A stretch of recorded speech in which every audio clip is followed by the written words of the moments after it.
Okay, is everyone just coming in, or I believe they're still coming in? Everyone is joining the room now. So I'll give it a minute, because I believe they're still coming in on my end.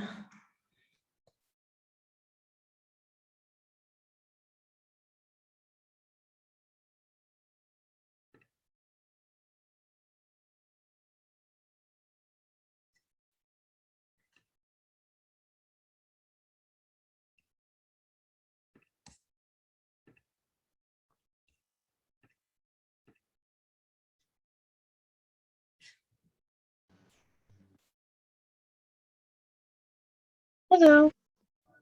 All right, Sarah, I'm going to go ahead and hand it over to you. Oh, sounds good. Thank you, Simone. Hello, everyone, and thank you for joining us today for this year's Take Back the Night event. This event is held annually by the Women in Learning and Leadership at the University of Michigan-Dearborn. WIL is an integral part of the Women's and Gender Studies program's commitment to fostering student engagement on campus and in the greater Metro Detroit area. Take Back the Night, held during Domestic Violence Awareness Month, is where we join together in solidarity with survivors of domestic violence and sexual assault as we empower and support one another through conversations and resource sharing. So thank you all for taking the time to be here, either as supporters or as survivors. Our theme for this year's Take Back the Night is Shatter the Silence, Stop the Violence, where we'll focus on resuming the conversation of domestic violence and sexual assault after a tumultuous year and a half we have all had, which has been incredibly difficult for victims of domestic violence and sexual assault. So it's time to start taking back the night by starting this conversation up again. We have a video from the Oakland Community Prosecutor who shares the same feelings of support. So let me share my screen and I'll open that.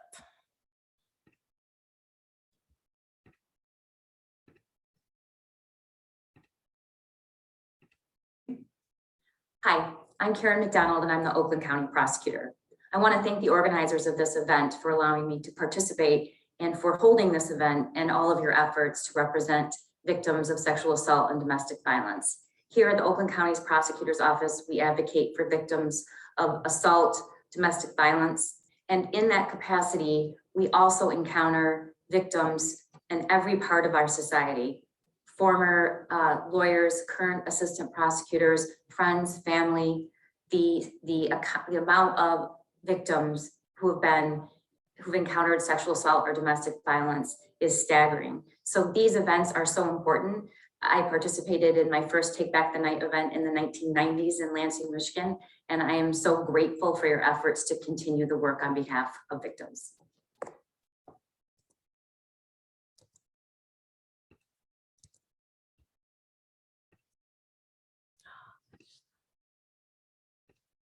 Sorry, I think I can stop sharing. Okay. So thank you to the prosecutor for that, for those very, very kind words. And it's clear that she shares the same feelings of support as we do. I want to also thank the amazing women of WIL who have put this event together, especially co-chairs Addison and Maria, as well as Dr. Anna Mueller, who has been incredibly supportive of everything we try to do in WIL and has been the backbone of this organization. And a huge thank you to Simone Dixon, who, as well as being one of our panelists, has been incredible in helping us put this event together. So thank you to you all. What we'll be discussing tonight is not an easy topic. Despite not being face-to-face, we want to make sure that everyone here has the support they may need as we begin this conversation. So we will paste UM-Dearborn's counseling and psychological services phone number in the chat. And should anyone need assistance, please do not hesitate to contact them. We will also be posting other phone numbers for other resources as well. And if you need any support, reach out to all of them. Now I'd like to give a note of appreciation for Sharia Carter and the Center of Social Justice and Inclusion in collaborating with us for Take Back the Night. So I'll hand it off to Sharia. Good evening and welcome to another Take Back the Night. This is absolutely one of my most favorite events on campus because it does highlight such an important topic. And it allows students, faculty, and staff and the community to come together to have this discussion. And again, it's about prevention and education. So we are really excited that you all are here with us and you will learn some things and you will be able to just help a friend in need and just have resources that, again, you can just pass along. As Sarah said, throughout the event, we will share resources for various counties. with 24-hour hotlines so that, again, you can have the support that you need. And I too just want to share my thanks to Sarah and the Will students, Dr. Anna, and to Simone. They have been working hard to put this event together, and Simone is newer to campus, and so she was able to just jump right in and to handle it. And so I'm just excited that everyone is here, and this is going to be a dynamic event again. And I just look forward to when we can get back in person and add the other components to Take Back the Night. But this is, I'm just really glad that we're still able to have the conversation. So thank you so much. Thank you, Sharia. And thank you for those kind words. So despite being online, we still want to have some level of interaction with everyone here. So we will be sending out a poll. It's only a few questions and it's completely anonymous, but it will give us an idea of who's here tonight. So if you could all take a few minutes to fill it out, that would be greatly appreciated. So we'll give about a minute or two and you can just answer those questions.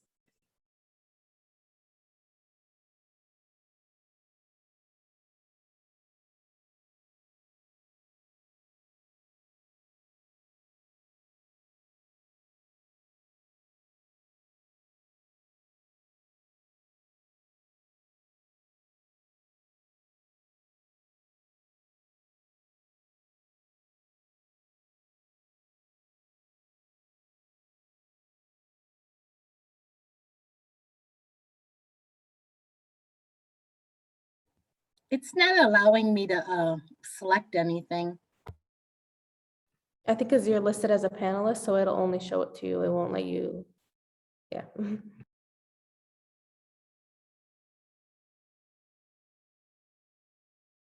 I think most of the responses are in, and most of the people here are actually, have never been to a Take Back the Night. So this is really exciting. I think you'll see some incredible resources and you'll see, you'll have a chance to partake in some really, really incredible conversations.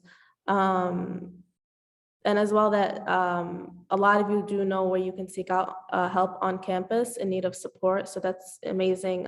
If you know where you can seek out help, you can also help others seek out help if they need it.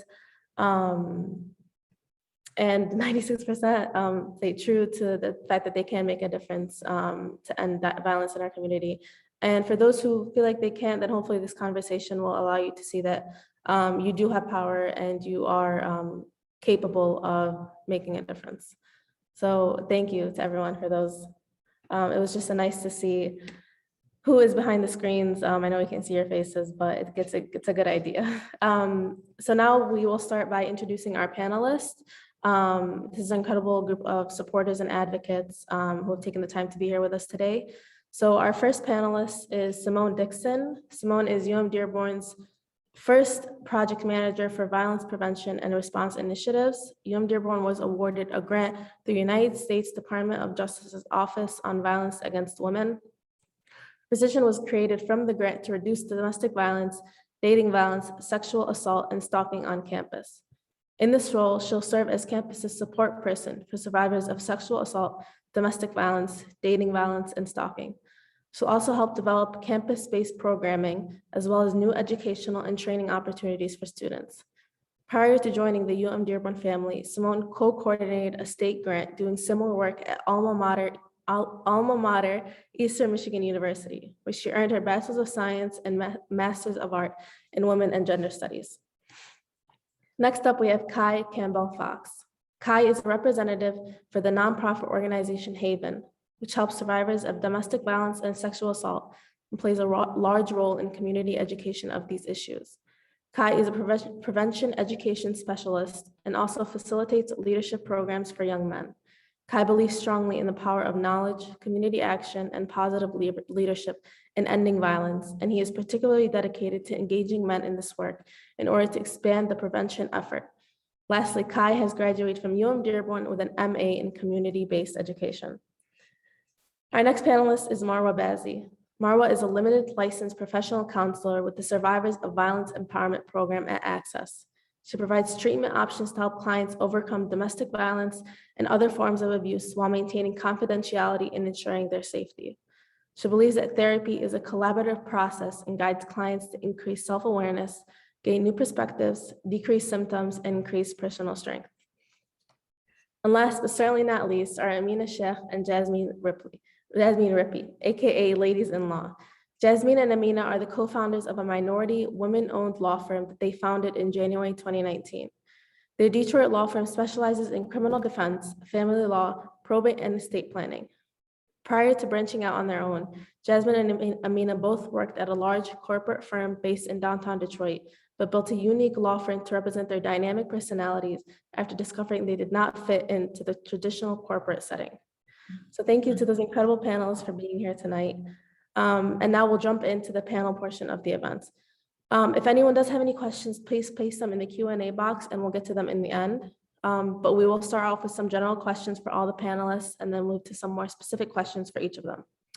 So to start us off, for each of the panelists, how is domestic violence and sexual assault defined in your specific field? And I'll let Simone go first. Hello, everyone. Can you all hear me okay? All right, awesome. Thank you so much. So my specific field when it comes to higher ed, so sexual assault and gender-based violence kind of include a lot of things.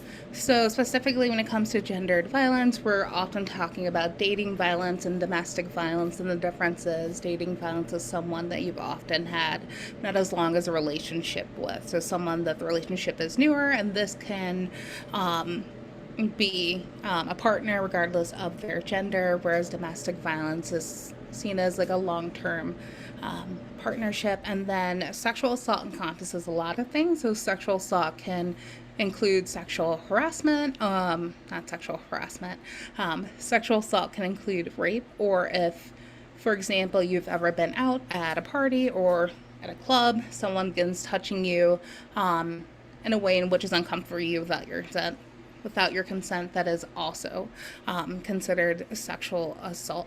And I think you just said, how do we define it, correct? Yeah, it's tricky.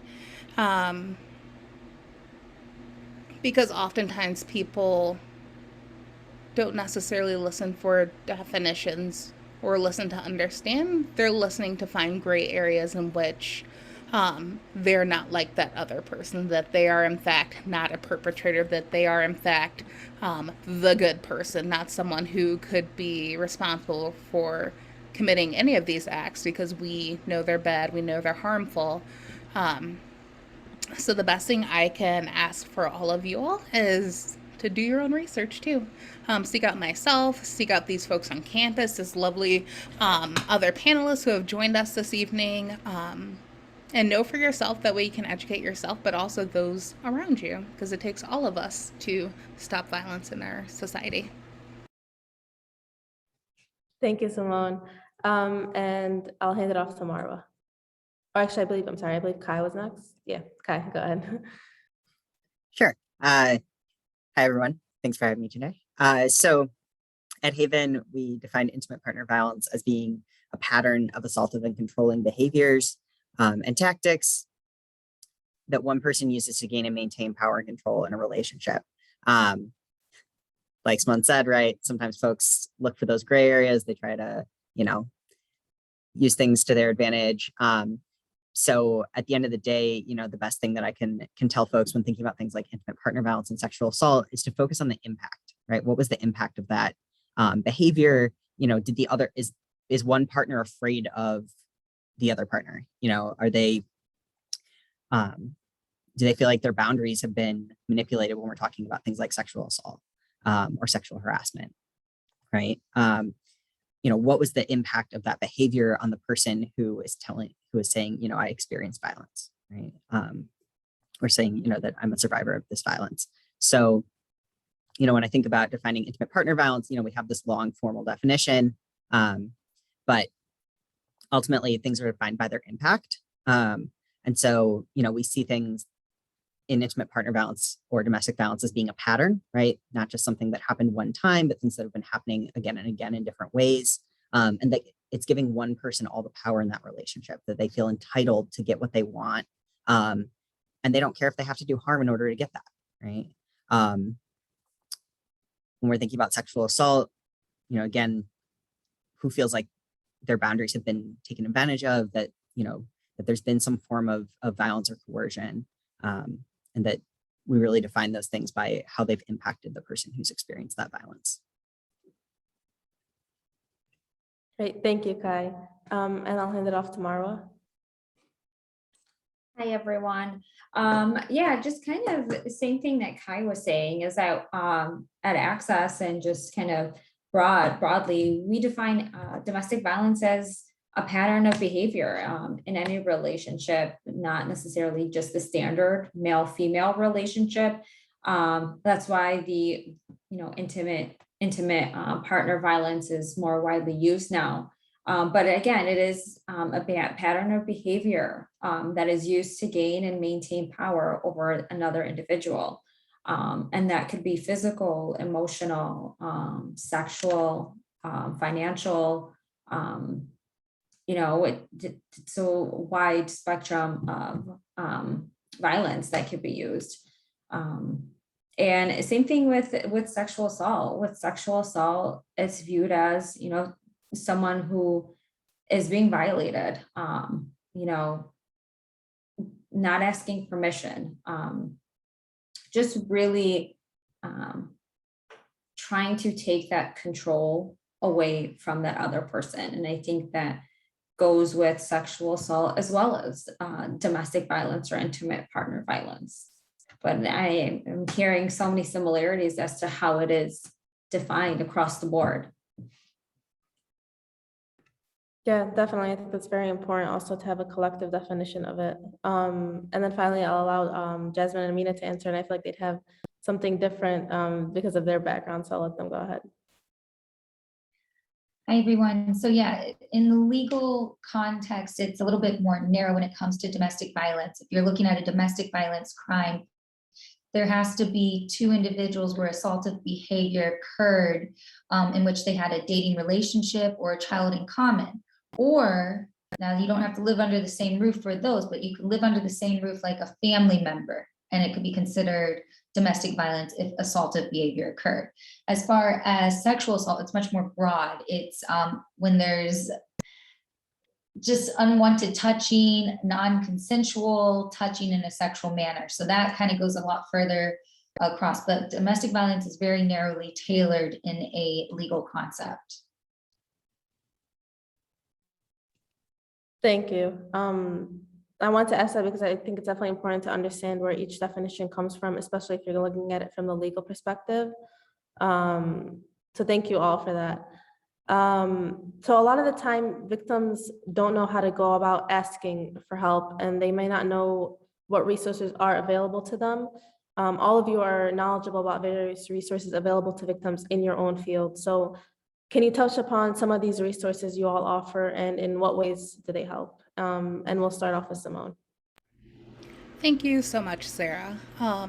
So luckily for us, there are a couple of different resources that we have available to students, campus, faculty, and staff, our members, one of which are confidential resources. So when we say confidential resources, what we mean is what's shared in that space stays in that space unless it falls under a situation where there's an immediate threat of harm to someone, it involves a minor, or if there's a quid pro quo type of situation, so someone in a position of power over someone else. So for example, the folks over at CAPS as well as myself are confidential, I wasn't say employees, but resources. So somewhere to come talk to me and say, like, this is what's going on, or I believe this is what's going on with my friend. I'm not sure what to do, how to help. Not only will they get resources, but they also know that they can come back to me as a sounding board, and that what is shared there stay here. But as far as actual tangible resources, there's a couple of things the campus can do. So for example, if you're experiencing stalking, domestic violence, there's someone that you're in a situation with, they make you feel uncomfortable, Campus Safety offers 24-hour escorts. So whether that's to your car, to classes, where you're going on campus to make sure that you are safe.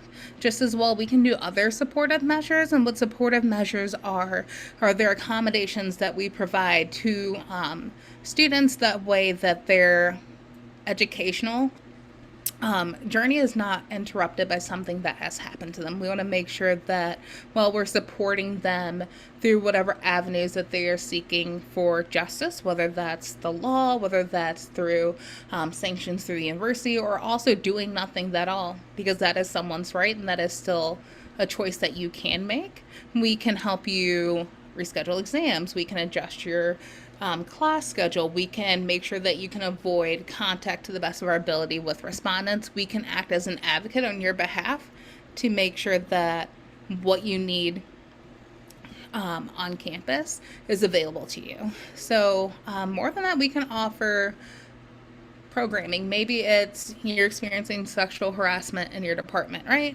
Or there's been like violent language tossed around. We can come in, or I can come in, I should say, and have a generalized conversation about that. And not just about what are the things that are being said, but how to actively disengage and shut those conversations down. So oftentimes we think of like bystander prevention only in the context of domestic violence and sexual assault, but more oftentimes than not, we're engaging in these behaviors and we don't even realize that we're doing it. I always like to use the scenario for me is like if you're going out, you're at a party or an event and you see that person, you share that eye contact, and you know they're uncomfortable. Like their body language says, I don't like what's happening here. I can't tell you how many times I've been like, I've been looking everywhere for you. Like, we're about to leave and go to IHOP. Like, are you ready to go? Or, hey, do you have a tampon? Like, anything to shut it down, be like, oh, this person has people here with them, someone that's intervening. It's something that we can do. So again, whether that's supportive measures, having like program and conversations, whether that's actually utilizing campus safety. And I fully recognize that for some people, that is not safe. So hear me when I say that I understand and recognize that engaging with law enforcement for some folks is not an option, but it is there. And I will work to the best of my ability to support everyone. So those are some of the options that are available on campus. There's a plethora of more, but I am a talker and I don't want to take up all the time. You're good, Simone. It's great that people get to know these resources. So thank you. And then next off, I'll hand it to Kai. Sarah. So again, I'm here representing Haven, which is Oakland County Center for the Treatment and Prevention of Intimate Partner Violence and Sexual Assault. I could, give you all really detailed explanations. I'm going to go over it somewhat quickly so that I'm not taking up too much time. But if you do have, a more in-depth question, feel free to put it in the Q&A, and I would be happy to give you more information about any of those services that we offer. But briefly, so Haven has a 24/7 crisis and support line. The number's been shared in the chat a couple times. Exactly like it sounds, 24/7. And if anybody does want to access any of Haven's services, you can access them through that crisis line, right? It's a confidential line. You can just talk through things with them or anything like that. There's also an online chat version that's available from 9 a.m. to 9 p.m. Monday through Friday. So if talking on the phone seems really overwhelming for you, that's another option. We also have a residential shelter for anyone who's in immediate danger from an intimate partner. One thing I do want to highlight about that is that we have a lot of additional resources. For example, we have a pet shelter. A lot of times when someone is leaving an intimate partner violence situation, they're facing a lot of different barriers. And sometimes one of those barriers is that they can't take their pets with them, right? And so that's one way that we're trying to reduce the barriers folks face when leaving an intimate partner violence situation, is by having that pet shelter. We also offer counseling services to anybody ages 5 and up around sexual assault, intimate partner violence, child sexual abuse, and also children who have witnessed intimate partner violence in their homes. We also have a social action team. I referred to us as Oakland County Center. You do not need to live in Oakland County to access most of our services. Our court advocates are assigned to specific courts, so they may not be able to provide direct advocacy if you don't live in Oakland County, but feel free to reach out regardless of where you live to access those services. So the court advocates can go with folks, help them understand the legal process, accompany them to court, and can also help people get personal protection orders or PPOs, often more commonly called restraining orders. We also have a START team that can do sexual assault exams and can also do forensic exams in the context of strangulation, for strangulation in the context of intimate partner violence. We also have a community resource room that can help connect folks with other things if someone needs help, for example, finding a job, finding health insurance, finding childcare, things like that. All those services are completely free. We don't bill insurance, we don't charge copay. They're free to everybody. The last thing we offer is prevention education, which is what I do. We talk to folks all around the community, do pre-K up through university students, talking about things like consent and healthy relationships, dating violence, intimate partner violence, sexual assault, all those things. So it's a quick rundown of our services. If you do have any questions about any of the things that we offer, feel free to pop them in the chat or in the Q&A, and I would be happy to tell you more about anything we offer. Thank you, Kai. And the counseling services for 5 and up, and the taking into consideration that people aren't going to be able to take their pets, it's an incredible resources. I had not even considered that as something that you would need to consider in that situation. So thank you. And next off, I'll hand it over to Marwa to discuss some of the Access's resources.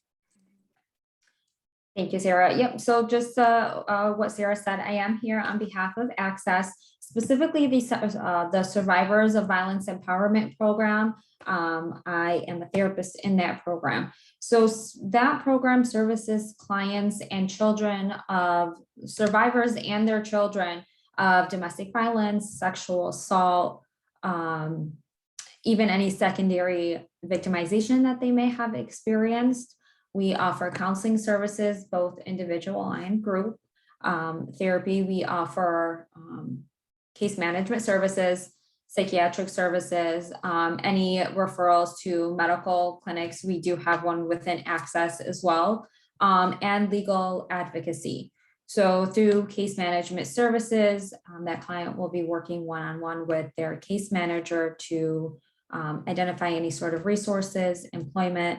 We do also have a transitional housing program that will allow survivors who are fleeing their domestic violence situation to be placed in a temporary replacement while we are able to find something a little bit more permanent for them. That will house, we have about 17 units now, but it will house clients up to 24 months, depending on what the circumstances are and how the client is participating in the program. Our legal team will work with a client one-on-one to obtain that PPO. We'll work with them in regards to child support. And we do have a prevention team that goes out through the schools. So it's another school-based program, works one-on-one with social workers there in schools to provide more education, more awareness around sexual assault, domestic violence, intimate partner violence as well. Let me see if I'm missing anything. I don't think so. Sometimes I feel like we go on and it's like, oh, I think I forgot a service. But no, I mean, we offer wraparound services for clients, and we are grant, we do get our funds through the grants. So clients who do qualify for our program, there is no charge for them to receive, no charge, no co-pays to receive any of the services. So any of the services I listed are available to them and their children, ages 4 and up. So our, counseling, case management is all available to them as well. We do have our 24-hour crisis line, which the number will be added in the chat box, as well as the number for our intake. So if you or someone is looking for any help, who you feel like might qualify for the program, give them that number and we will go ahead and screen them. Confidentiality is very important to us, so we highly maintain that. I know with the community that we serve, that is it's a very sensitive topic. So we take that very seriously, and we try to do our best with any client that comes in needing services. So if you have any other questions, please put them in the Q&A, and we can answer them towards the end. Thank you, Marwa, and thank you for mentioning again that if you have any questions in the Q&A, also that Sharia will be continually posting the numbers for the helplines for CAPS, Haven, Access, and other resources as well. So if you need them, they're there for you as well. And so last up for Amina and Jasmine to answer it from their perspective. Okay, so Kai touched on a lot of the court resources that I would have mentioned, but there's also resources in the county prosecutor's office has a victim advocacy unit that is underutilized. So victims of domestic violence obviously can go to the police, but they can also go directly to the prosecutor's office and utilize those services. In addition, there are nonprofit legal organizations such as Legal Aid of Detroit and Lakeshore Legal Aid, and they also help victims get PPOs and things like that. Thank you both. And so I know a couple of you mentioned confidentiality as a big, I suppose, resource you could say that that's important for many victims and survivors. How do you all ensure that confidentiality is maintained in your interactions with victims and survivors, especially when you have to involve someone else, such as police, such as any other resource? How do you maintain that confidentiality in that circumstance? And I'll let Simone go first. Well, for me, I like to, if someone comes in and they start kind of talking around the elephant in the room, I like to work it in there to say, you know, hey, just so you know, whatever you say here stays with me. You know, I thank you so much for taking, you know, the first part of whatever it is you're getting support or recovery by coming here. And I'll just let them know if your situation does involve the 3 things I listed, I will have to make a report. I do not have to include your name or certain information. I just need to let, you know, our campus community resources know that this is something that has happened on our campus. And again, I always like to stress that you have full autonomy in the situation. And what I mean by that is if you do not want there to be an investigation, there doesn't have to be one. So if you want to just come to me and talk to me, or go to CAPS and talk to them, or any of our other partners, like, that is okay. There is no way for you to track it. I do not leave an electronic footprint, and I actually have an external hard drive for if and when I have to start taking like cases and reports that can only be accessed by me. I had my friend help me encrypt it, so if someone were to come into my office, my space, the center that I work out of, they would not know that you were there. But also, even if you were there, I'm pretty open, I'm talkative, I highly enjoy working with students and the campus community, so there would be no other assumption for why you are with me other than there. So again, I like to ensure confidentiality by letting them know that what, again, is said there stays there. There are no electronics involved. I make sure phone is muted, off, you know, camera is covered if they're worried about, you know, someone tapping in. But that is how I maintain, and I don't discuss situations that happen with someone unless it's an absolute it's necessary. So for example, like the threat that the Ann Arbor campus had at the beginning of the month, I reached out to my folks, say like, hey, this is thing that I see going on, is this the proper steps that I need to take to make sure that folks are safe? I don't have to include your name, any of your stuff, unless I think that you could benefit from some pretty identity specific services. I might talk around the way to say like, hey, I have a student who identifies as blank, their background is blank, they're also bilingual, and they have this, that, and some mental health issues. What would be the best course of action to kind of compile some resources? Again, that could be anyone. Honestly, that could be me. No one ever knows. So I just stress that they are safe with me in that moment, and that whatever they say there stays there. Great, thank you, Simone. And I'll let Kai go ahead. Yeah, absolutely. Confidentiality is the most important thing for a lot of survivors, right? Especially if they're in an active situation, right? That, for example, if they've left an abusive relationship recently, right? That's one of the most dangerous times for folks. So confidentiality is always forefront on our minds. As I mentioned, we have that 24/7 confidential crisis line. It doesn't track people's phone numbers. So if someone's just talking and they don't give personally identifying information, there's no way for us to make a report, right? There wouldn't be, it's completely up to them whether or not they're going to give us enough information in order to make that report.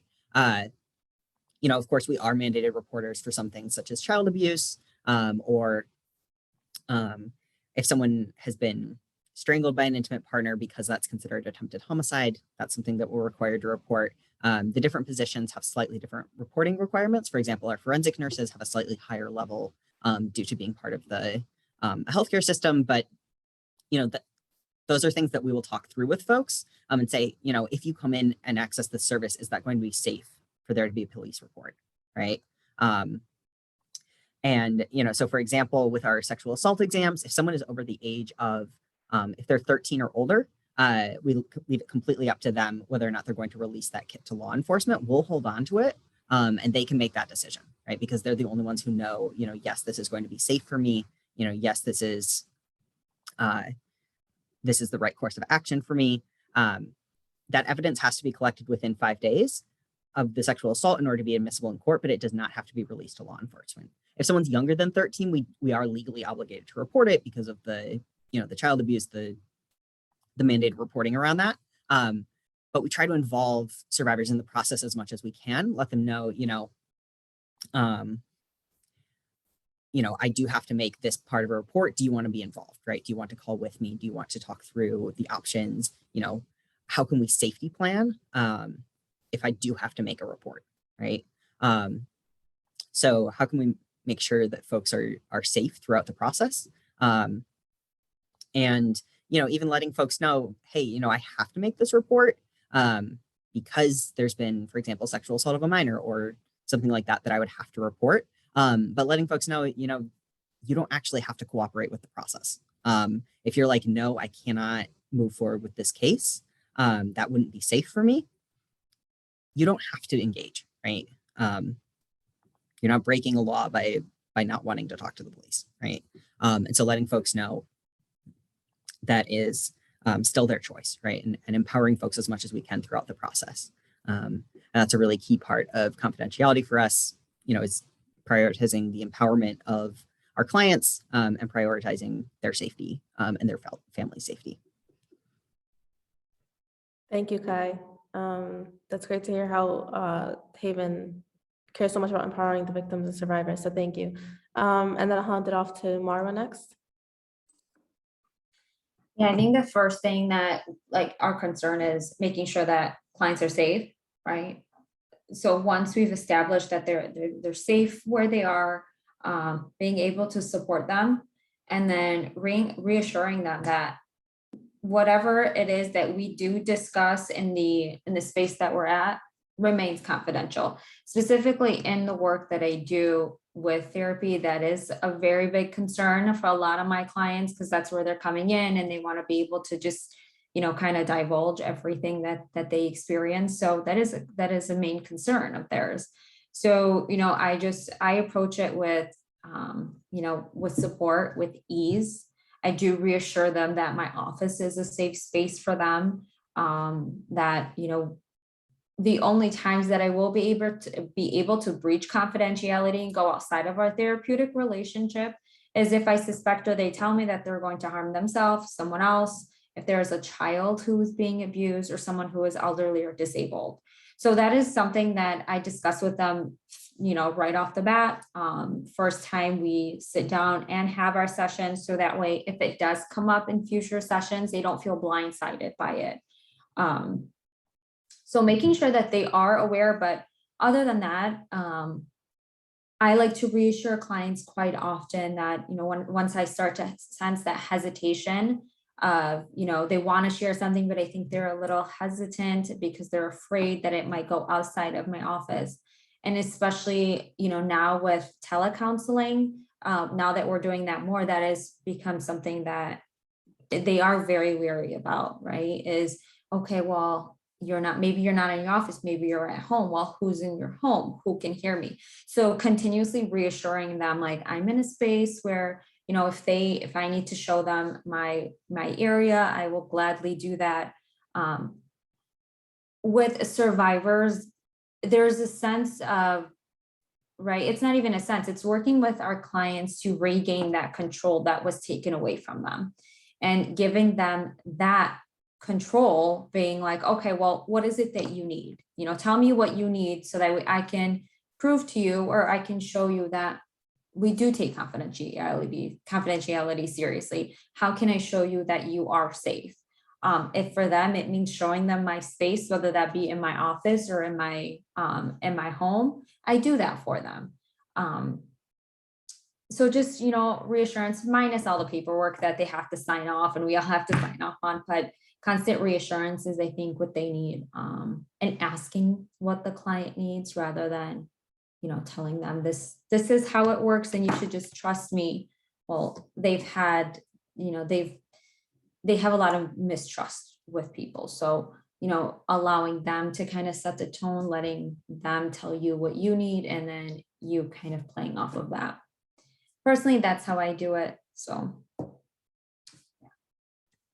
Thank you, Marwa. And the fact that you even go to the extra step of even showing them the office to make sure that, they're comfortable and they trust you. That's absolutely amazing. And I'll give it off to Amina and Jasmine to answer. So the wonderful thing when it comes to these sort of cases and crimes made, as far as attorneys, we have a built-in protection for our clients with confidentiality. It's attorney-client privilege, and everything remains confidential, even if the client hasn't necessarily retained our services. If there's a discussion and there hasn't been those steps taken, there's still confidentiality involved. And that's just part of our ethical duty. And it overcomes 9 out of everything. So what individuals need to know is, when you approach an attorney and you're saying, I'm seeking legal assistance, and you start having that discussion with them, you are protected by that attorney-client confidentiality privilege.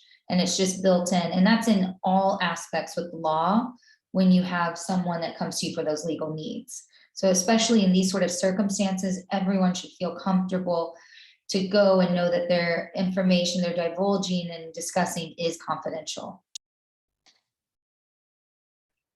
Great, thank you. And I think especially in the legal sense, people are very afraid to go out and retain those legal services because of the fear of confidentiality. And so what I'm getting here is that from all of our panelists, they seem to be prioritizing this empowerment of the victim and of the survivor. And so I can't imagine how much they appreciate that. So thank you to all of you for really prioritizing that confidentiality and really making it a safe space for all of them. So our next question is, when it comes to domestic violence and sexual assault, there tends to be a lot of victim shaming. What are some ways to recognize this victim shaming, as well as some ways to disengage it? And I'll let Simone answer first. Well, thank you, Sarah. So I've actually done a lot of research into this topic.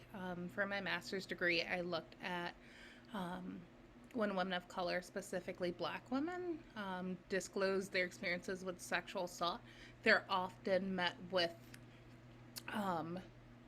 this coded language that's victim blaming and silencing.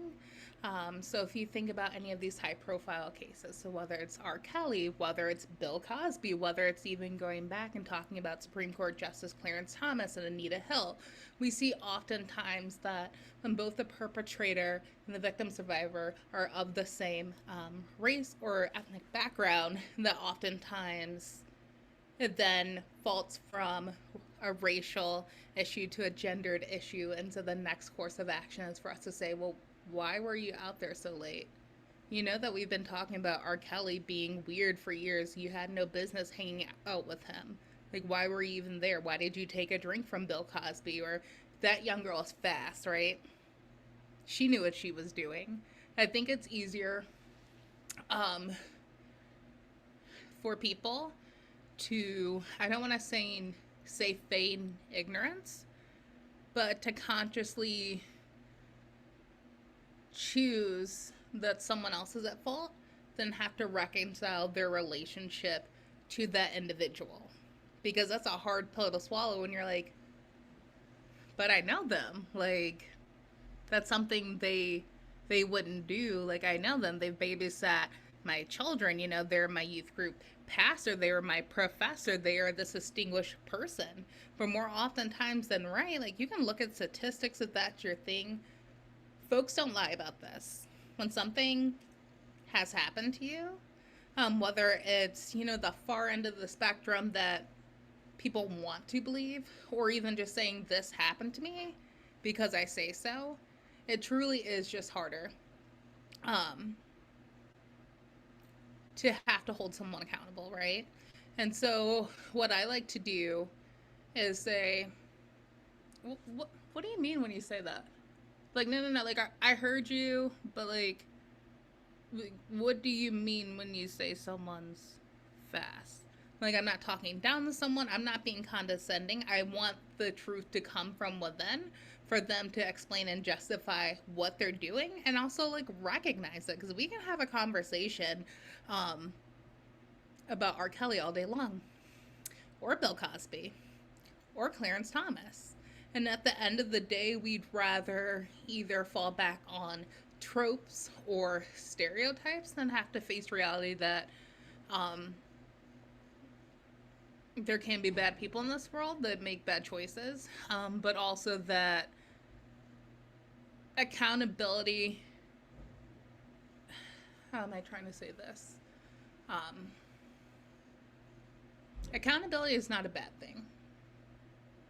Because I feel that when we're talking about holding someone accountable, they feel like it's like they're in trouble.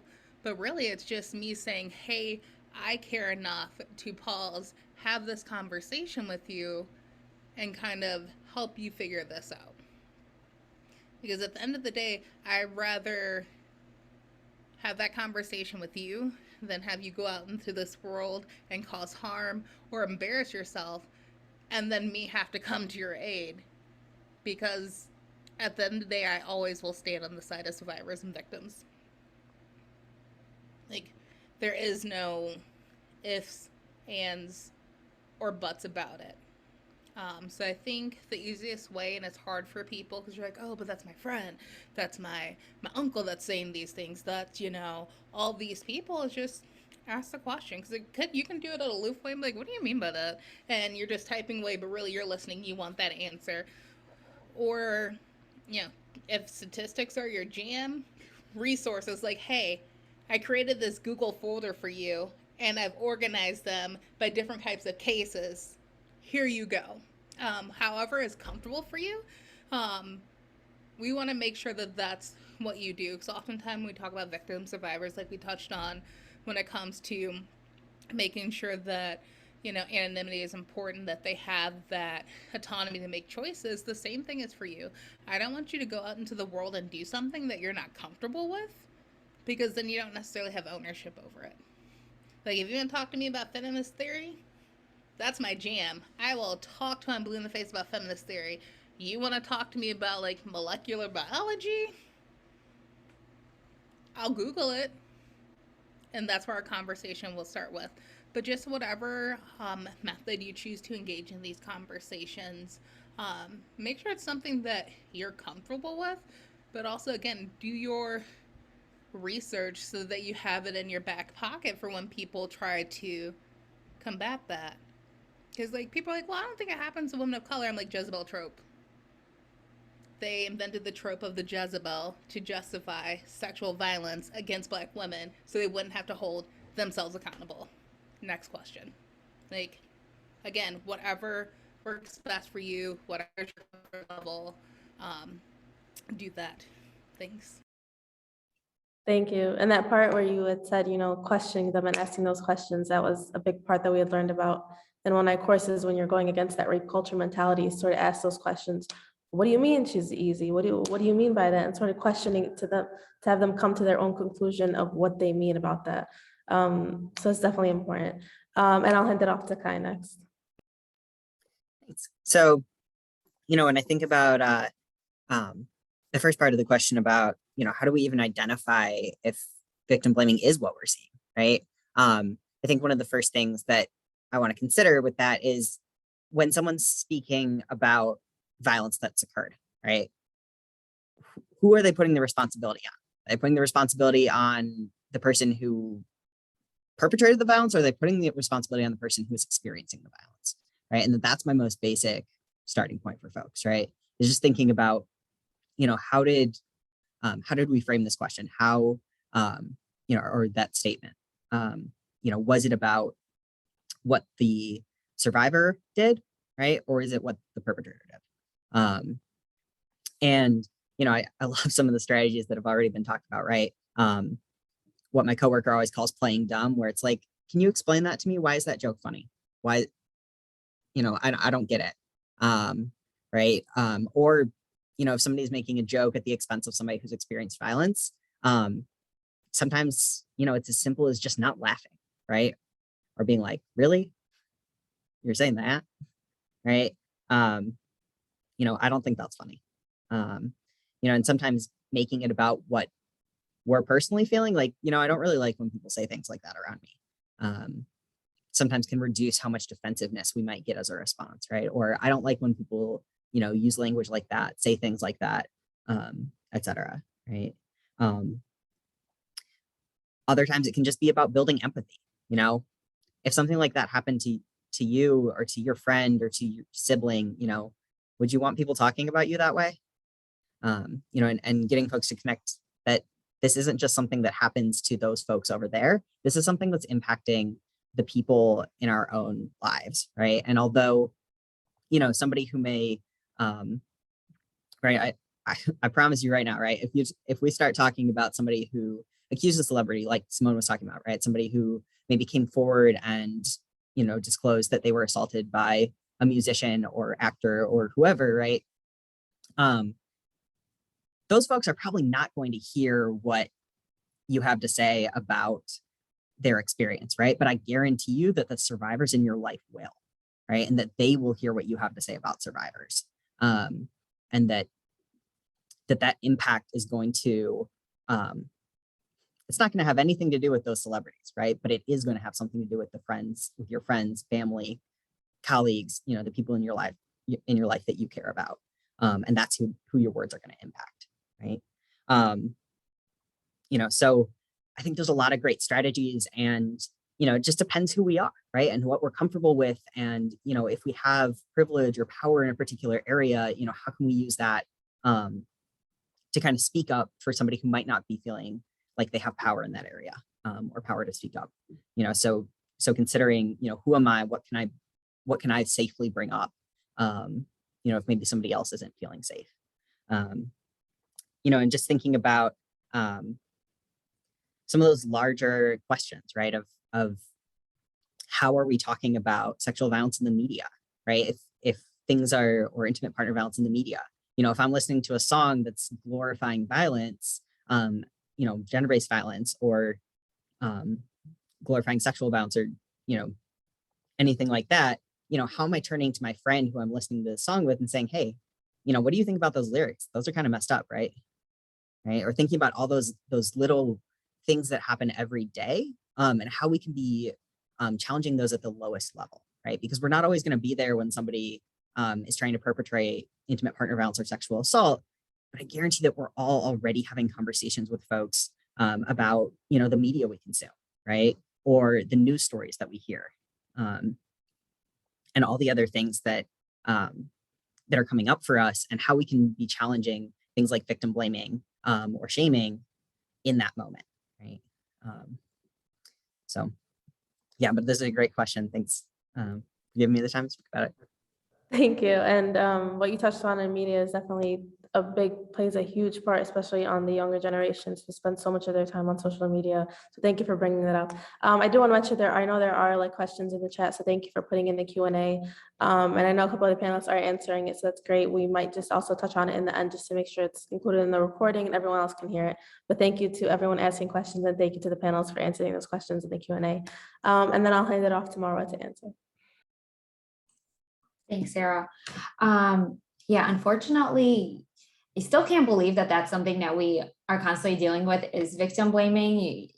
I would assume that there's so much, there's more awareness around intimate partner violence and sexual assault, that that's not something that we should really be dealing with, but unfortunately it is.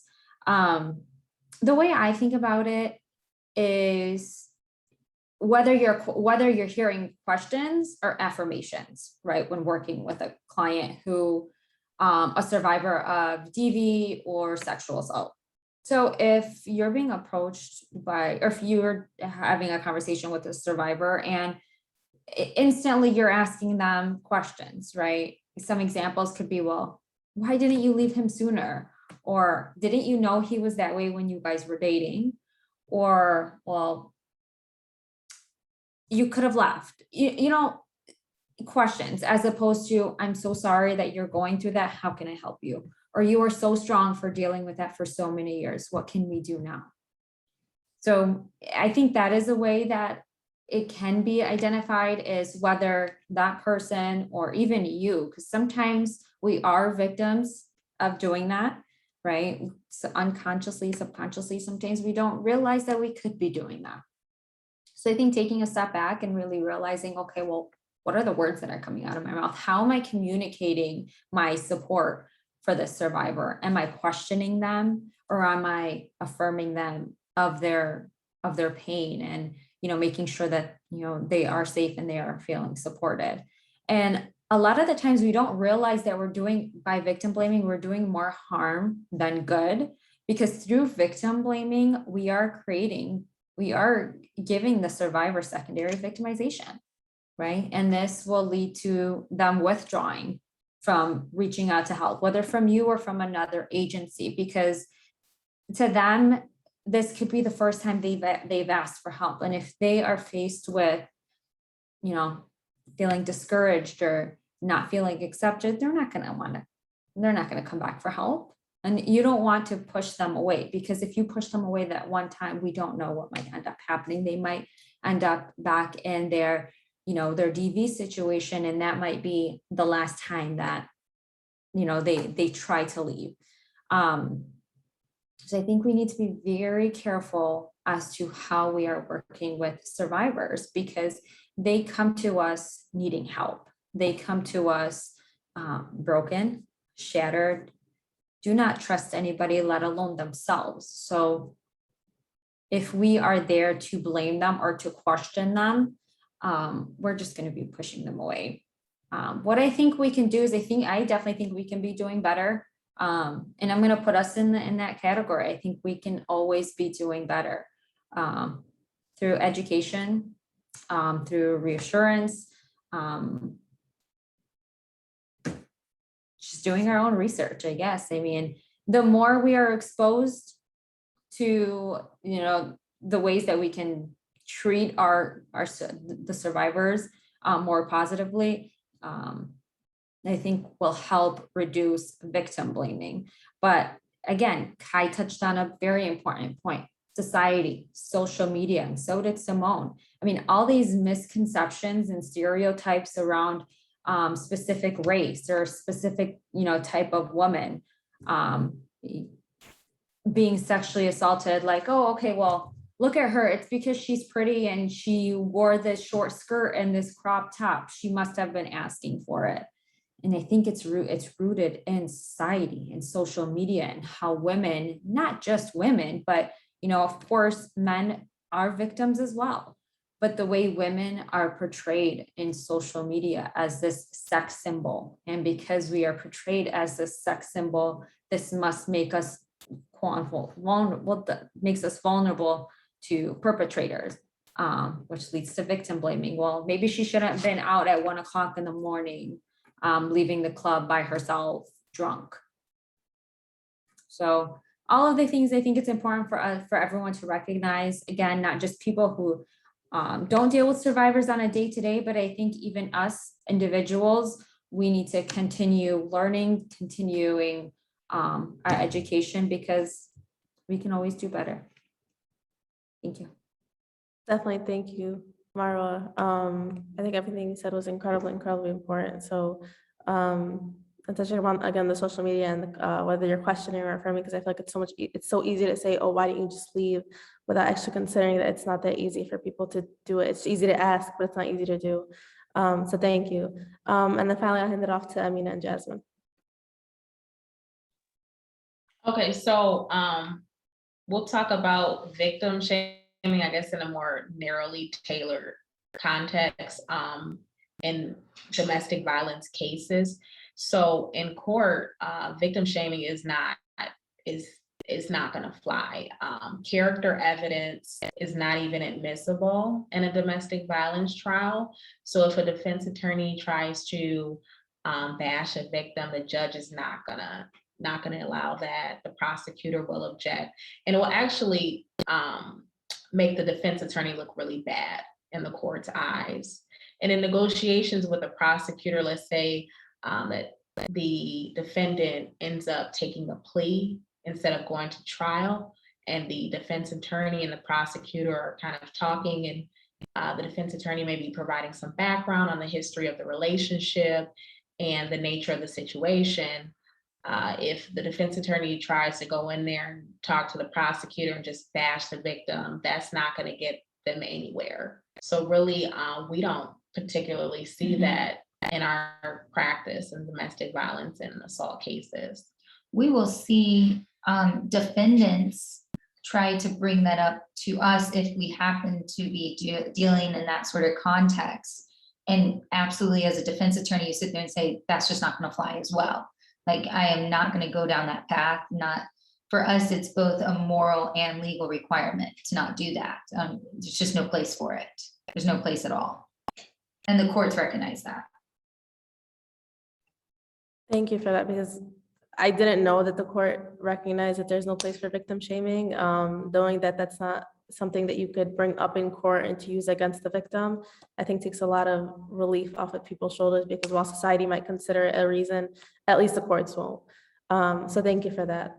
So now we're going to shift gears into some more specific questions for each of the panelists. And so my first question is for Marwa, and it's more specifically for Access. So what does Access do to overcome the barriers as well as to alleviate stigma surrounding domestic violence and sexual assault, specifically in the Arab community? Yeah, so that is a big thing that we deal with within the Arab American community, is the stigma around domestic violence, sexual assault. I mean, mental health in general, but more specifically domestic violence and sexual assault. So what we're doing more of is really outreach, getting out, getting into the schools, getting into faith-based, working with mosques, and really working with imams as well. We're having a lot more people reach out to us wanting to know more about the program, because they're seeing more and more of this, especially after the pandemic that we all just had to experience. Really, the numbers began to increase. So a lot of outreach, a lot of psychoeducation that we've been going out and doing.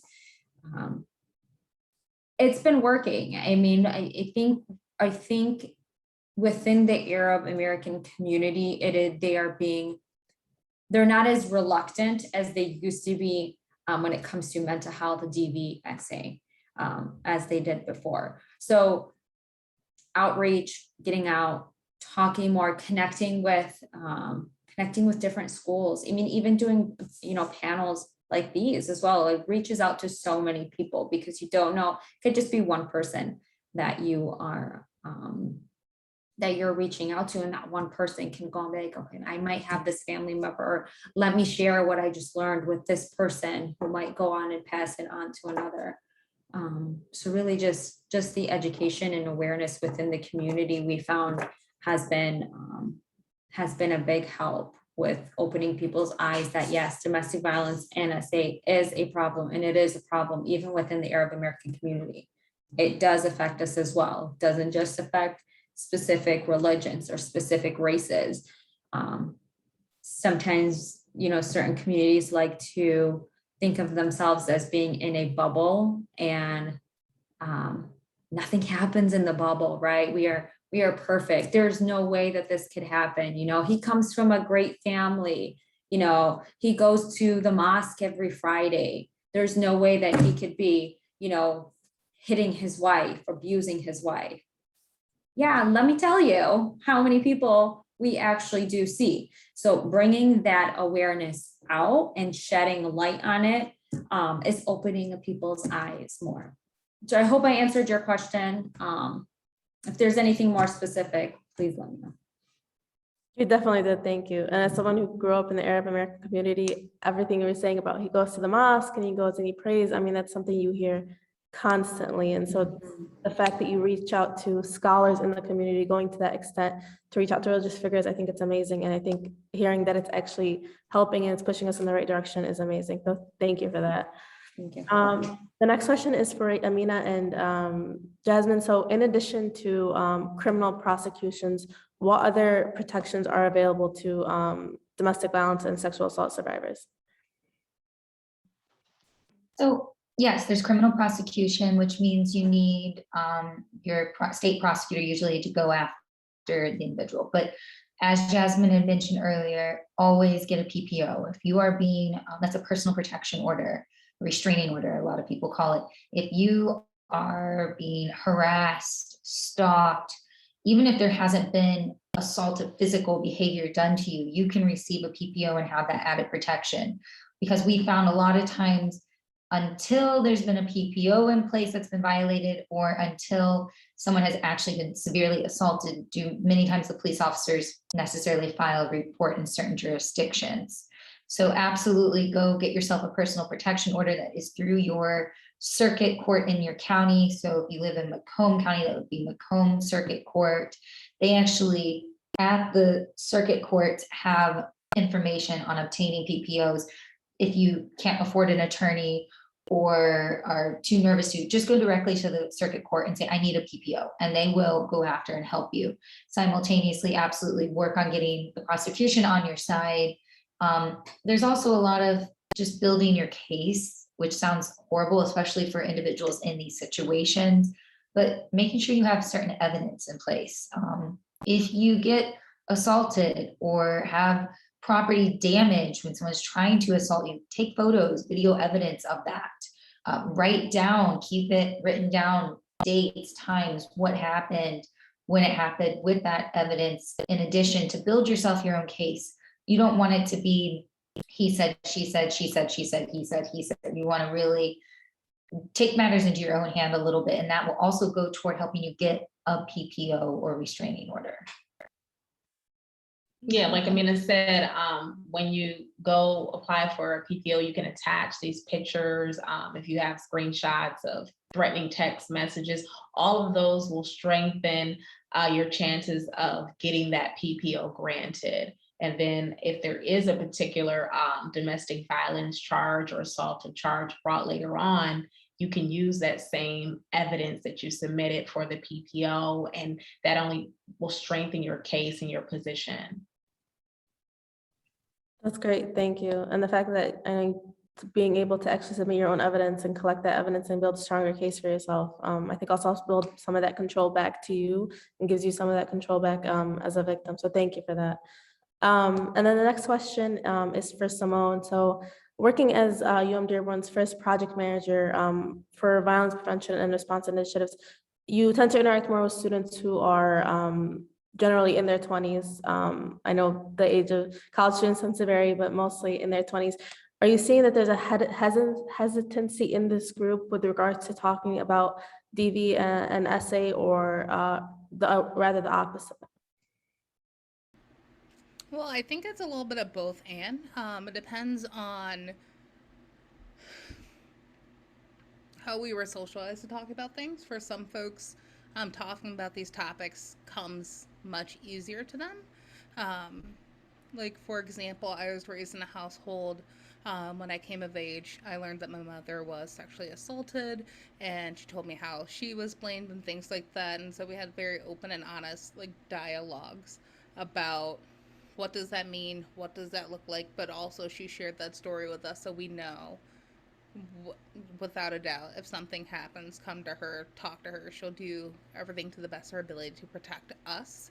And I think oftentimes for other people, you don't talk about things that are bothering you. So whether that's mental health, whether that's something that's in the realm of like sex or violence, if it doesn't have to do with school or your career success is kind of off the table.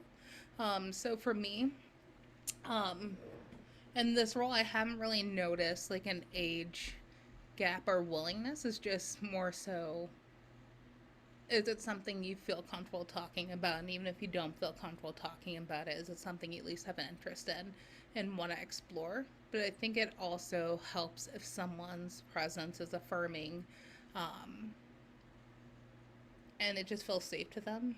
Because prior to being in this role, I was a college advisor. I worked at a high school in Detroit as, college advisor, advising FAFSA, all that fun stuff, all that jam. However, more oftentimes than not, my students would just ask me about their general problems.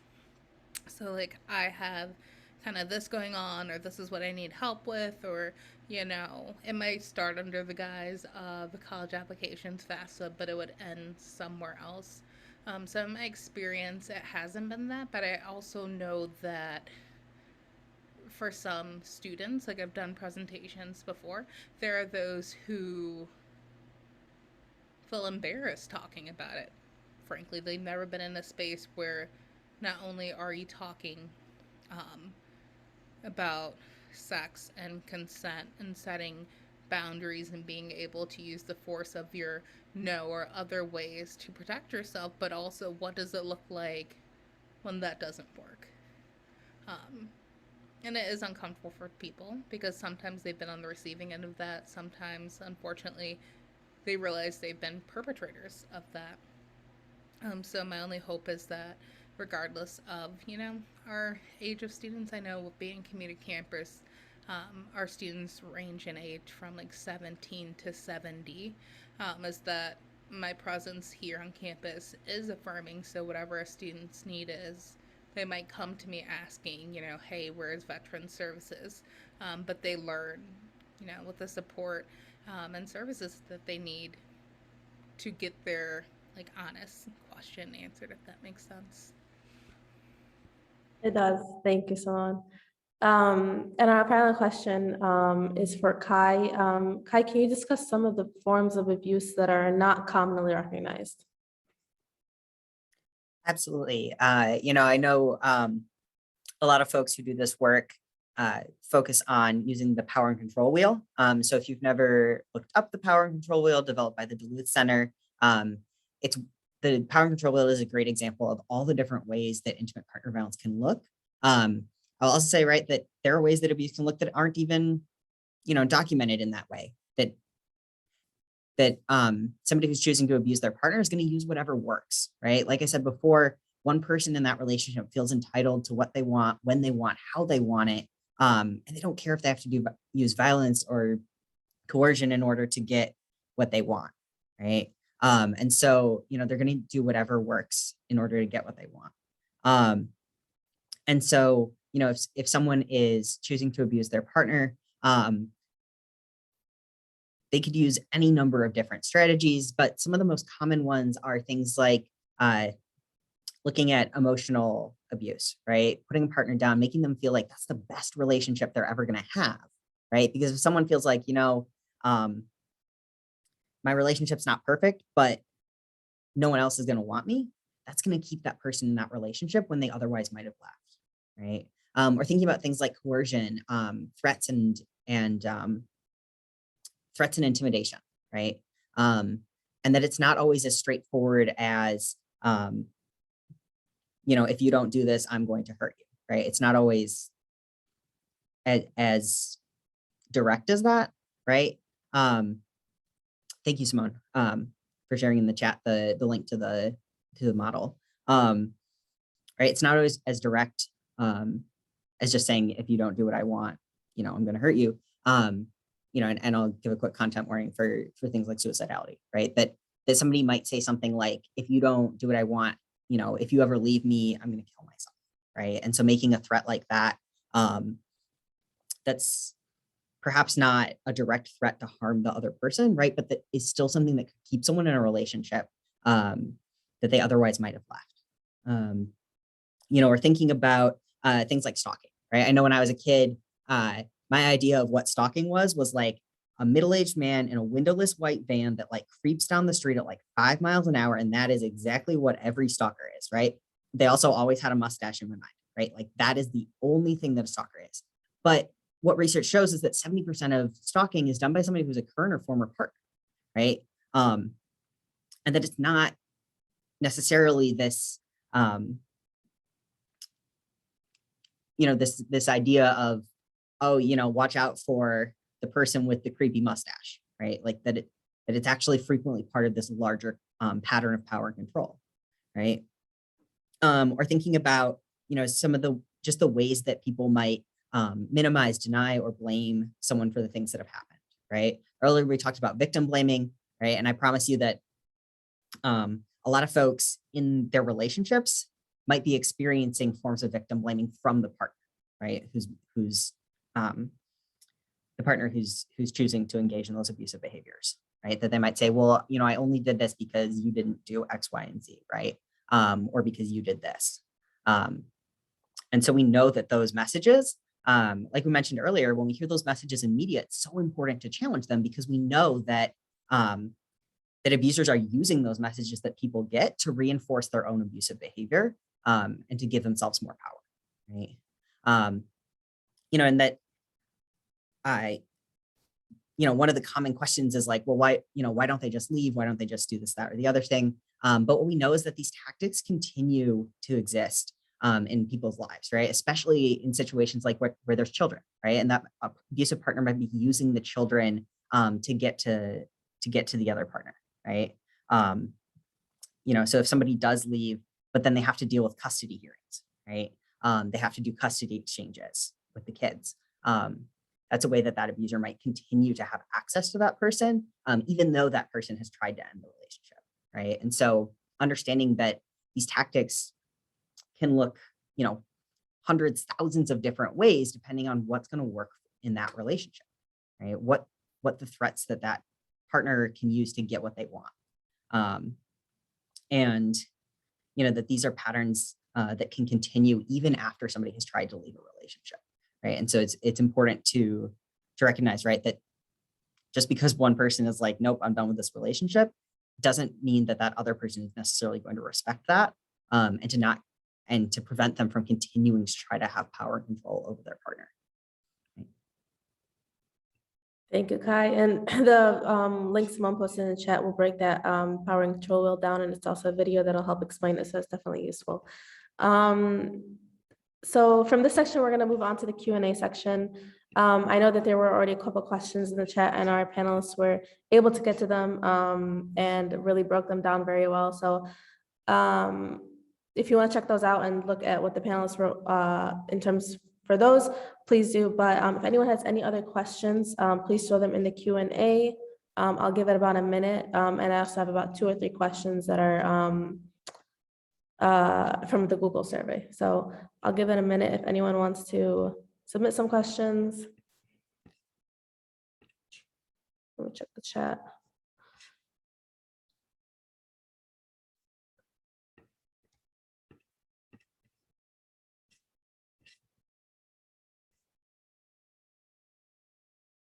I believe Shulan, you asked, I don't know if you were able to get to that one.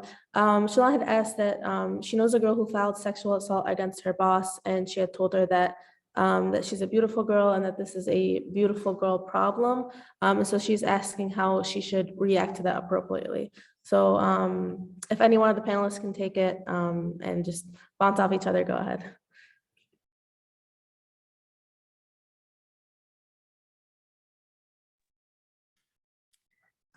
Yeah, I can speak to that a little bit. I think that's a tough situation, right? That sometimes folks say stuff and we're like, something's not right about that, right?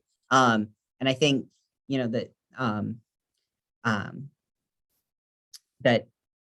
I'm someone who likes to come in with, some facts and just be like, folks can experience sexual harassment regardless of, who they are, regardless of their identities. And, I'm really sorry that you're experiencing that, right? And that, regardless of your looks, you don't deserve that, right? And bring it back to, letting them know, because that might also be a coping strategy where it's like, oh, well, if I shift the focus to this is happening because of this other thing, sometimes it can be like a way of distancing ourselves from an experience, right? To say, oh, well, if I just don't do this, I won't have this experience again. And so, both saying, something pretty basic, right? Just like, I know folks can experience sexual harassment or sexual assault regardless of who they are. While also letting them know, hey, I'm really sorry that you're experiencing that. No one deserves that, regardless of who they are and what, how they dress or how they look or anything like that. Go ahead, Marwa. No, you're okay. Go ahead. I was just gonna echo what Kai said, and saying, thank you so much for sharing that to me, but also letting them know, like, I'm really proud of you for filing a sexual harassment claim. Like, people don't do that. Like, I might discuss it with you, and they're like, oh, you should definitely go to HR, but they won't. But then also asking, like, I know you're a beautiful girl, and you said it's a beautiful girl problem, but does it actually feel aloof to you? Like, how does that actually make you feel? It's not where, I'm out here like, I'm calm until I'm not, hashtag Sagittarius problems, hashtag big fire sign energy. Like, those things we get, right?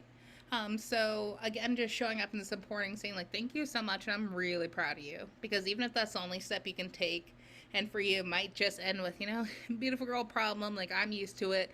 I got thick skin. I get catcalled every day. Cause I have a friend that's like, I'm from New York. Like, I can take any of these people. Like, you catcalling? What's up? Where you want to go? You taking me to coffee? We going to lunch. What's up? Like, that's comfortable for her. So for her, it's just like, it's a problem. I recognize it's a problem. I've done the critical conversation in my head. Like, she's got it. But for some people, they might laugh it off as a joke, but also that's their sign of discomfort.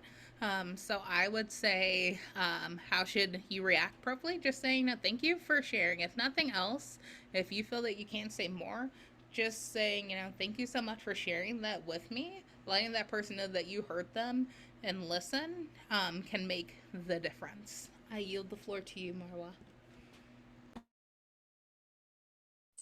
I thought I unmuted myself, but I didn't.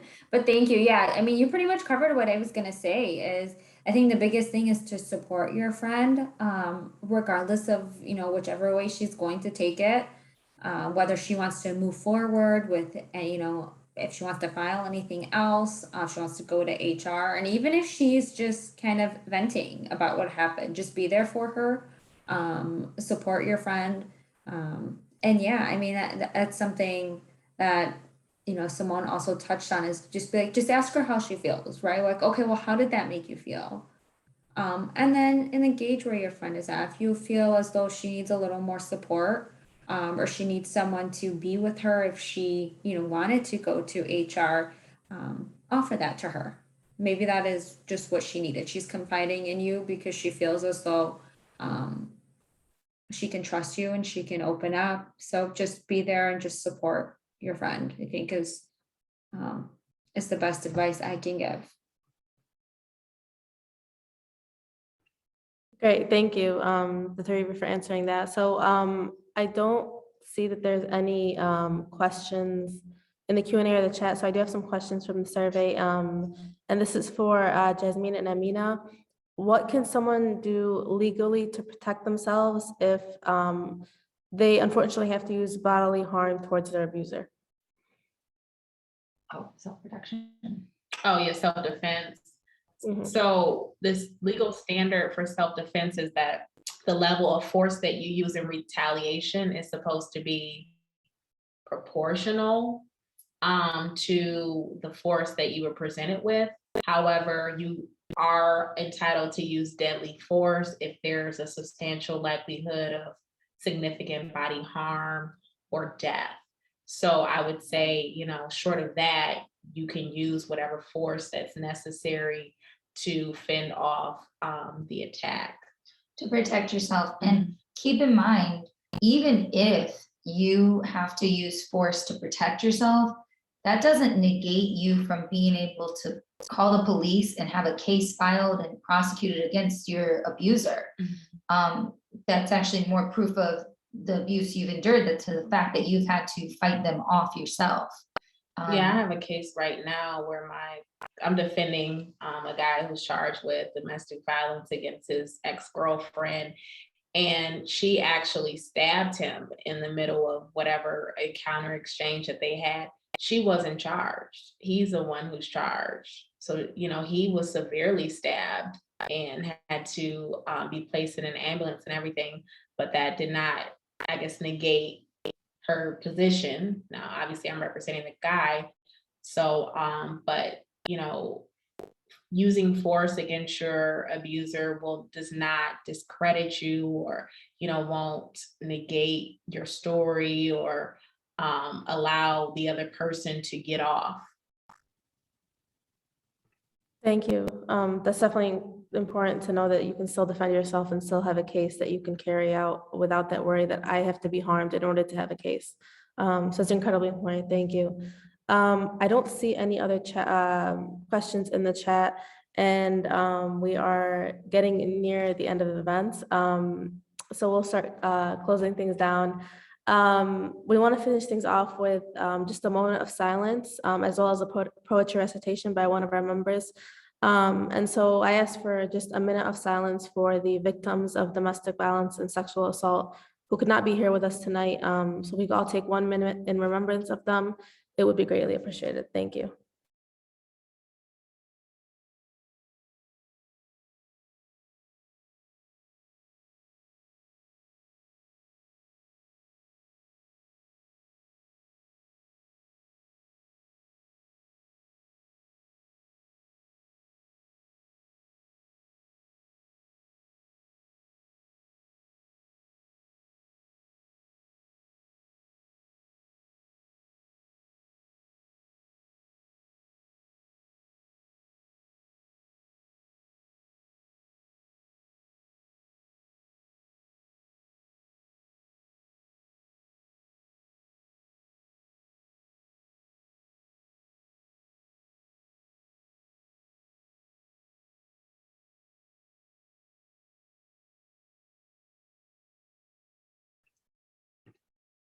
Thank you all. Our last little portion of the event is a poetry recitation by one of our role members, Penny Kane. So I'll hand it over to her to share her work. Thank you. This poem is a true story of intimate partner violence that happened outside my home on a rural street. The two people involved did not live in the neighborhood. It's called Or So I Thought. A car backfired, or so I thought. More pops like fireworks, no street lights. She's running and screaming for her life. Help, help, he's going to kill me. Barely alive, I hear her soft groans. Dead on arrival, 3 small orphans. Blood-soaked snow, now a crime scene. Candlelight vigil, live at 6. Thank you. Thank you, Penny. And hearing that story that you've seen, I can't imagine what you went through. I know you said that CAPS helped you go, talk through that a lot. So I think that's a good idea to get that. That'll definitely help Penny. So it's there to help anyone else as well. With that, we are at the end of our event. I want to thank the panelists for their time, their effort, and their dedication, not only for tonight, but for all the amazing work they do advocating for victims and survivors in their fields. Thank you to everyone for taking the time to be here with us tonight. And thank you most of all for believing survivors. If you are a survivor, know that your voice and experience and life is cherished. Take back the night and take back control of your life. I hope everyone has a great night. Thank you. Thank you. night. Good night. Thank you. Thank you. Good night, everyone.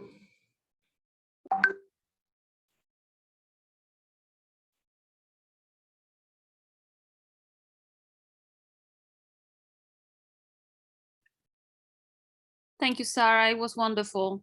You did a wonderful job. Thank you. Thank you. Let We me, can stop recording. I was just looking at that.